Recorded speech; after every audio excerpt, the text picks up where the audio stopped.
Hello guys, അപ്പോൾ ഒരു വാട്ടേറ്റിനിടെ ആയാലോ. ഇതാണെങ്കിൽ ഞാൻ വീട്ടിൽ നിന്ന് തിരിച്ച് ഹോസ്റ്റലിലോട്ട് പോകുന്ന ദിവസത്തെയാണ്. പോകാൻ വലിയ താല്പര്യമൊന്നുമില്ല, പക്ഷേ പോയല്ലേ പറ്റൂ. രാവിലെ അപ്പം ചപ്പാത്തി മസാലക്കറിയായിരുന്നു. ട്രെയിനിൽ വെച്ച് കഴിക്കാമെന്നാണ് വിചാരിച്ചത്, പക്ഷേ സാഹചര്യത്തിൻ്റെ സമ്മർദ്ദം കൊണ്ട് ഞാൻ ഹോസ്റ്റലിൽ വന്നിട്ടാണ് കഴിച്ചത്.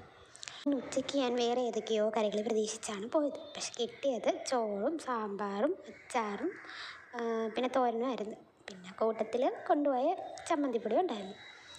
അതൊക്കെ വെച്ച് കഴിച്ചു. പിന്നെ വൈകിട്ട് ചായയുടെ കൂടെ എൻ്റെ ഫേവറേറ്റ് ഉഴുന്നുവടയായിരുന്നു. എന്നിട്ട് അതിൻ്റെ കൂടെ കോംബോ ആയിട്ട് ചായ നോക്കിയപ്പോൾ പക്ഷേ ചായ തീർന്നു പോയി. പിന്നെ കട്ടൻ വെച്ച് അഡ്ജസ്റ്റ് ചെയ്തു.